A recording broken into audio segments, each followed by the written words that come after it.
Let's go to a question from Worldview Cafe. Are Christian business owners morally obligated to refuse to do business with LGBTQ customers? For example, not baking cakes or taking photos. Is providing a service or product the same as endorsing their lifestyle? Is this a personal conviction/preference? Well, the way it was worded, I think it's too expansive. Baking cakes for gays? What could possibly be wrong for serving some LGBTQ customer? Doesn't matter what business that you're in, you are going to be serving sinners. Even if you're a pastor serving a church, your pews are filled with sinners. That's why they need to be there, right? So it can't be the case that it's a problem for us to serve people who visibly pursue a sinful course in their life, LGBT. For example. I don't want to keep adding all those letters because they keep adding more. And then I just want to say LGBTQ or STUVWXYZ. It covers all the bases. However, if you are asked to do something that actually abets an immoral activity, I guess I'm not going to claim necessarily that in each instance it's immoral to do that, but I can see how Christians would feel sullied in participating and therefore ought to have the freedom to say, no, I'm not going to do that particular thing. And, you know, when these first cases came to light and the Christians got treated very poorly, and now the courts are slowly coming around to their side, although the state of California still can't, the state of Colorado still can't get it, because every time the court inveighs against them, even the Supreme Court, they come back and hammer Christians for this kind of thing, for exercising their freedom of religion, not to participate in activities they think are immoral. And when you bake a cake for a same-sex wedding, okay, it's entirely understandable why this would make a Christian morally uncomfortable. How about selling Zyklon B to Nazis? How about that? Now, it's not, in degree, it's not the same, obviously, as a cake. But, well, that's just a business transaction. Well, Zyklon B was the gas they used in Auschwitz and other killing centers to kill millions of Jews. Well, wait, we're just selling something. We're not responsible for what they're doing with it. That's their choice. No one would give them a pass in that regard, okay? I think the connection is the same. You are participating in such a way as to affirm or make possible something that is immoral, or at least maybe not make possible, but to abet it, all right? Well, they'll get the Zyklon B somewhere else. Well, then let them get it somewhere else. They can get the cake somewhere else, too. What's significant about these cases is those vendors did not decline doing business with gay people. They declined doing this particular thing that had to do with some behavior that they found morally offensive. This is the distinction that I see. I don't know if the media is purposefully blurring this distinction or if Yes. they really don't understand it. It's probably a little bit of both. But there is a big distinction between saying, I'm not going to serve you because of who you are, and I'm not going to participate in this event. So, for example, let's say a heterosexual man came to order a wedding cake for a same-sex couple. Well, if that person who disagrees with same-sex marriage decides they don't want to do it, they'll be just as likely to say that to a heterosexual person as they are to a gay person.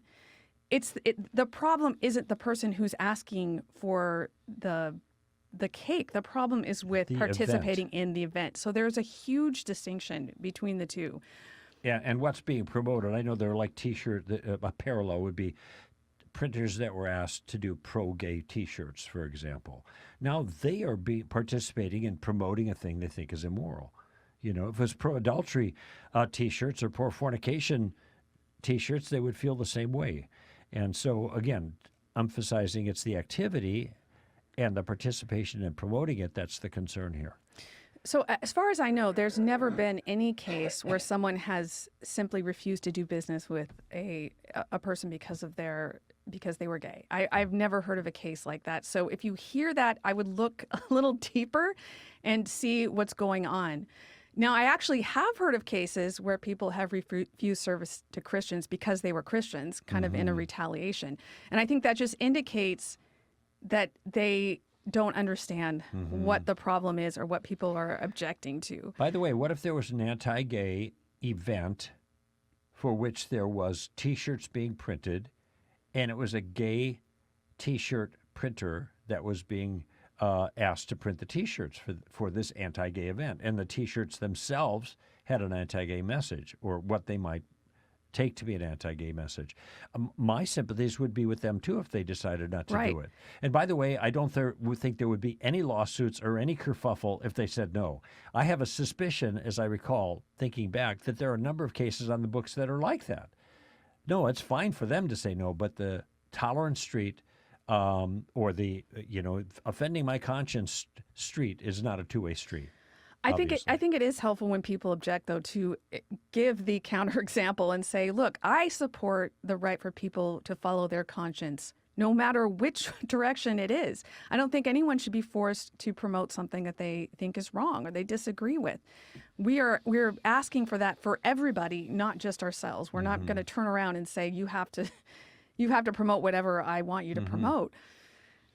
Now, as far as what kind of service you're providing for the event, I think this is where it starts to get a little bit trickier and may become more of a matter of conscience. Is it the same? I don't think it's quite the same thing to be a company that, say, rents tables versus a company that is creating the cake or writing some message or maybe creating a video or doing the photography or something. I think there are degrees as to how much you're participating in this event, where I don't know what you think about that, Greg. I think some of that I'd have to think more carefully about. It might depend on the situation. Do you remember? Well, this is probably even before Obergefell in 2015, but there was a caller, and I gave some guidelines, and then we wrote these things out. If you're a vendor, here's the steps that you could take to distance yourself from the request without making yourself vulnerable. And there are progressive steps to try to stay away from any problem like that. We must have that somewhere. I'm sure it's on the website. I don't remember what the name of what the title was, but the website is str.org. Yeah. If anyone's wondering. But there were a number of things like that we. And there was nothing in it that was dishonest. You're not saying, well, I'll get back to you, and then you don't call them back. That would be dishonest. But there are a number of steps that you could take. Sometimes what happens, I know this takes place, and it's not every circumstance, but you basically have a troll that is asking for service and very straightforward about what it happens to be, and they're asking of a Christian in order to get them to say no so they can bring a lawsuit against them. And this happens, I'm going to apply at your job, and, they don't want the job. They just want to get turned down based on their moral conduct, and then they can take them to court and then really hamstring that organization. So that kind of thing happens. So I would just say in the final analysis, if it comes down to something where your conscience is not settled about participating, then don't do it. You can always work out later what you think about it. But the important thing is, Paul is very clear. If your conscience is telling you that something is wrong, even if it's the case that your conscience is misinformed, that means you can't do that thing to the glory of God, and it's sin for you. Mm-hmm. So don't go against your conscience. That's the bottom line here, I think. Incidentally, that's not relativism either, sin for you. It is sin for you because of the objective guideline that you don't violate your conscience, even if it's misinformed. And that you're not doing it to the glory of God. You're doing it with a suspicion that you're doing something wrong. Yeah. So, yes, that's a great point, Greg. Thanks for pointing that out.